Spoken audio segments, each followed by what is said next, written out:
Hello and welcome to another 642 Tiny Things to Draw update! Our first doodle is crib notes, and I actually had to look that up. It's basically notes on scrap paper that you use to help you remember something. However, whenever I need to remember something, I write my notes down on my hand. That way I can't lose it and I see it constantly throughout the day. So I am drawing a hand for my crib note doodle. I always write my notes on the back of my hand, so I am drawing the back of the hand. This is done mostly in graphite, outlined in micron, and I used a little bit of colored pencil for the blush, veins, and tension of the skin, like how knuckles turn yellow when bent. The notes scribbled on the doodle are things I actually had to do that day. I scribbled in the background with graphite and called it done, so here it is. Next up, we have the logo on a dress shirt, and the first thing that came to mind was that little alligator logo, so there's my reference in the top left corner. I didn't try that hard to color match. I grabbed any red and any green. I did try to make this look at least a little bit like embroidery, so I grabbed a green Pilot pen and drew in a bunch of lines going in the direction of the thread. It doesn't quite look like thread, but it does look really cool. Then I outlined everything in micron and added these stitch marks around the outer border. Okay, this guy looks a little derpy, but he's really cute. And now we have an asterisk, but that's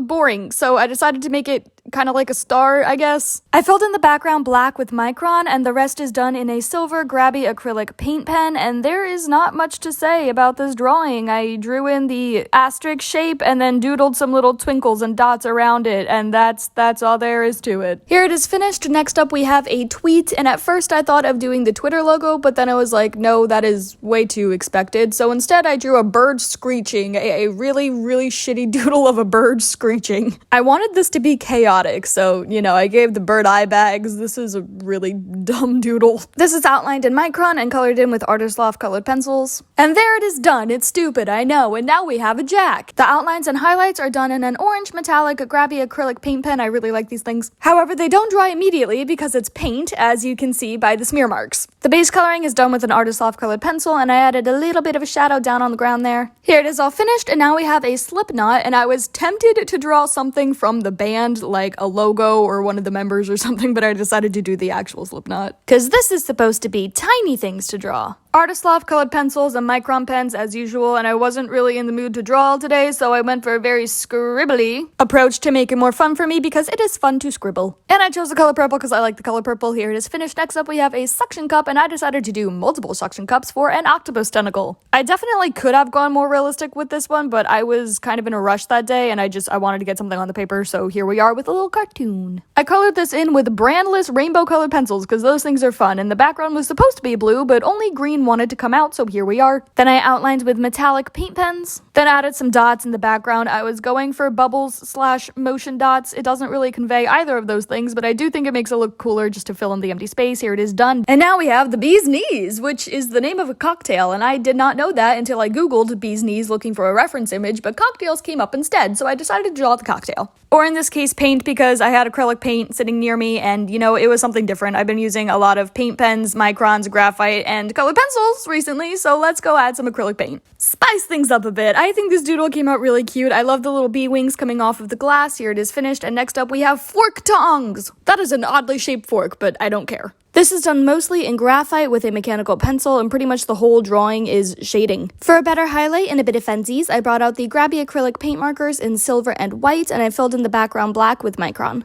Here it is finished. Next up we have the pearl and an oyster. I wanted the pearl to stand out the most, so for the oyster, I base shaded it with graphite first and then colored it in rather poorly with Artist Loft colored pencil. I also outlined it in Artist Loft colored pencil. I filled in the background with waves of blue as a simplistic abstract attempt at ocean water. The pearl is fully colored in with metallic paint pens, and the water is outlined in metallic as well. I also added some little circles for bubbles and just to, you know, make it look more interesting. Here it is finished. The shadow and highlight colors for the pearl did not really come out as planned, but whatever, moving on. Next up is a firecracker, and this is entirely done in grabby acrylic paint markers. Here I am adding some shading to the firecracker itself, and now for the fire. I put down some paint, then smudged it out with my finger to get that glow explosion effect. And now with all of the warm colors from the metallic set, I'm drawing all these little lines and dots around the lines to kind of make it look like a firework. I think it came out pretty good. Lastly, we have the message on a candy heart. I always find the anti-Valentine's Day candy hearts absolutely hilarious, so here I have one that says, "Go away." I should start carrying the anti-hearts around, so whenever someone is pissing me off or annoying me, I can just politely hand them one of the candy hearts and hopefully they'll get the message. Literally and figuratively get the message. Anyway, here it is all done. That concludes this update. Thank you so much for watching. I hope you enjoyed. Please remember to like, comment, and subscribe. Check the description box for my link tree. There you can find Instagram, other Instagram, TikTok, and a whole bunch of other stuff involving me. So click that link if you would like to see more of me. Okay, bye!